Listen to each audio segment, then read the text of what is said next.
万门大学的小伙伴们，大家好，我是兰菲利博士。我今天很荣幸给你介绍Judith Wright 博士。那么Judith Wright 博士会根据一些经济学的理论，而且会带来一些心理学来给我们解释为什么我们对爱情有一些不清楚的了解。首先我们会从展望理论开始。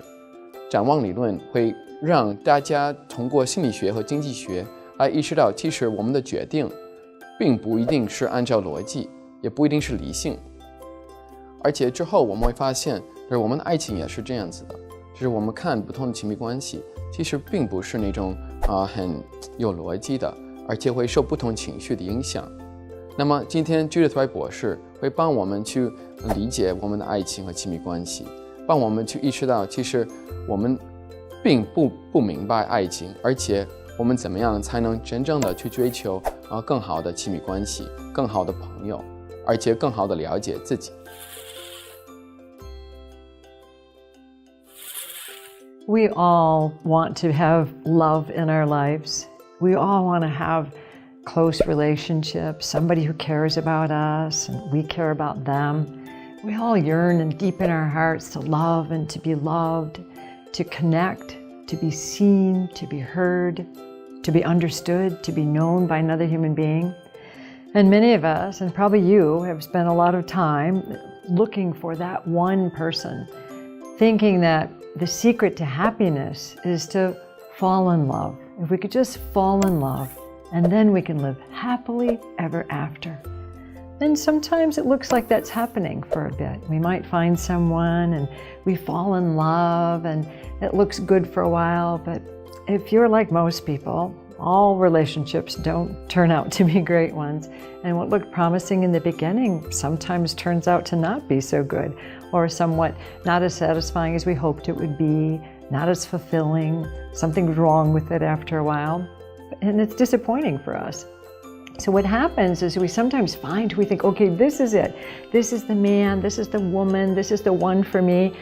But instead of like in the fairy tales of this frog turning into a prince, sometimes what we thought was a prince turns into a frog. And this what we thought was so beautiful ends up being a frog. Or maybe if you're a man, then you find your princess, this beautiful, wonderful princess, and she turns into a queen. But maybe then she turns more into a drama queen, and she's nagging and complaining, and she's impossible to please. She never seems to be really happy. No matter what you do, you can't satisfy her. And it's not even just in our romantic relationships. This can happen for us at work or at school as well, in our careers and in our work life.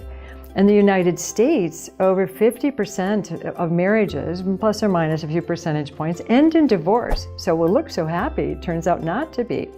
But also at work, there's a large percentage of people at work who are dissatisfied. They complain about their poor working relationships with their coworkers.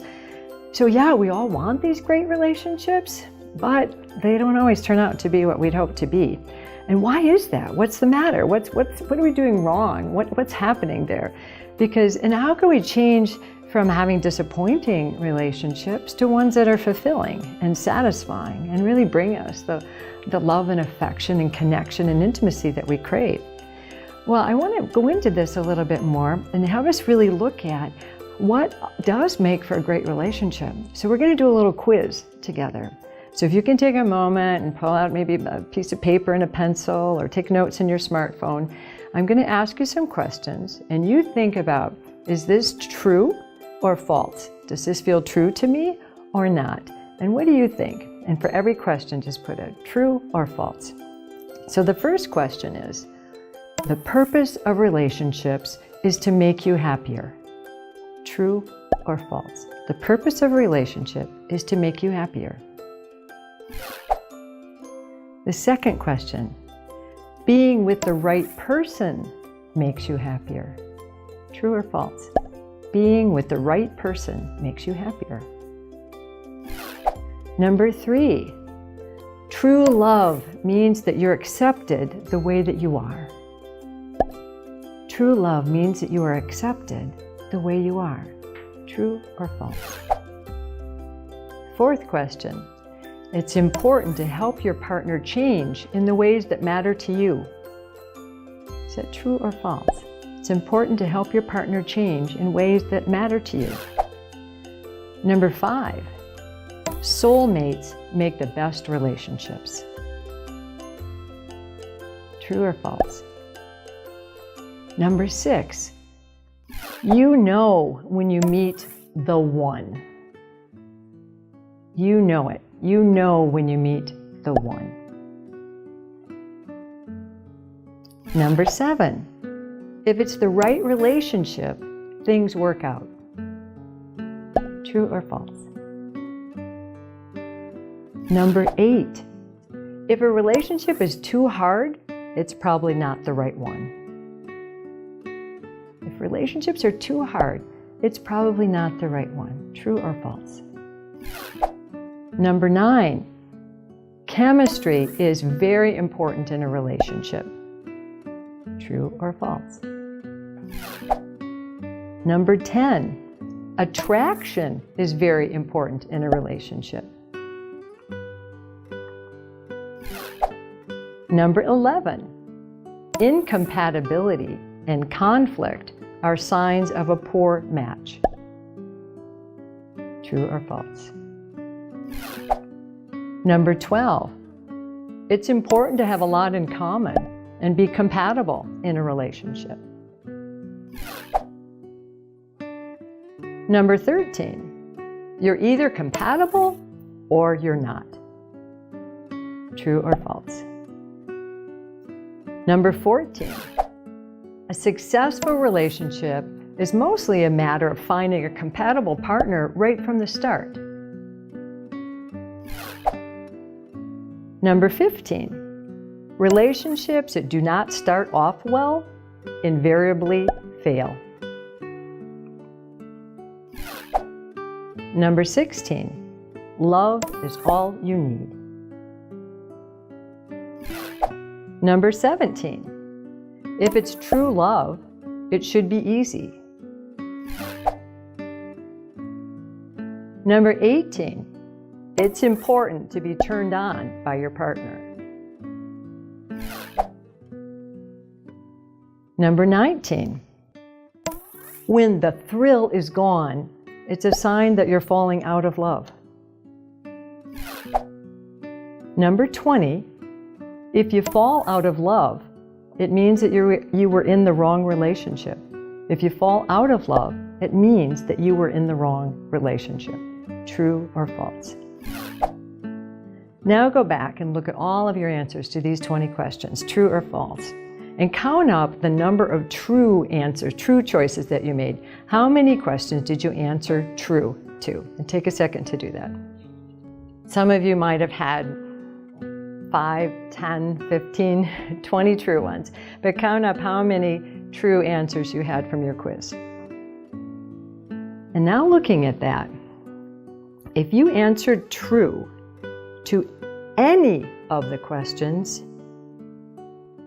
you are under the influence of misconceptions about relationships, because absolutely none of them are true, according to the research on what makes committed, satisfying, intimate, wonderful relationships. These are all relationship myths that limit our intimacy.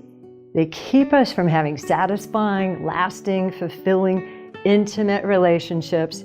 And the higher your ratio of true to false, the more you buy the mythology and the mistaken beliefs about what really makes for a great relationship.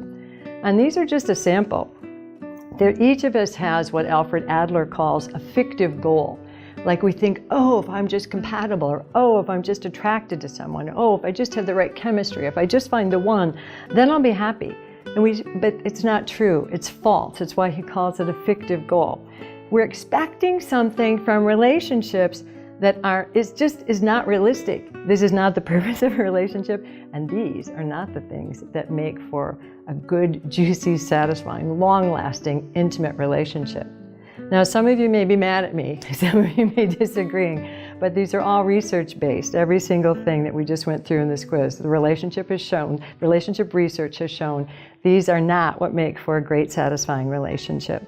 So the more we can understand that we have been operating under these mistaken beliefs, this mythology about what makes a great relationship, the more we can set ourselves up for better and more realistic relationships. Because these myths of intimacy set us up for relationship failure. If we have these expectations, and this is not what makes for a great relationship, we're using these false beliefs to guide all of our behavior, and no wonder we don't have satisfying relationships.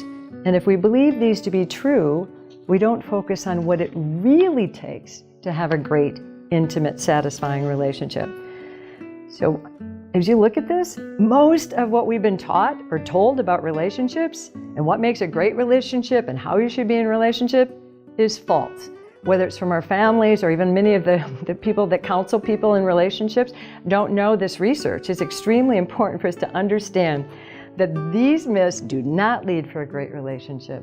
However, there are many, many things we can do to have more love and more satisfaction and more fulfillment in our relationships. But let's bust these beliefs so we can make room for what really creates great, loving, intimate, long-lasting relationships. So we all can have more and more love in our lives.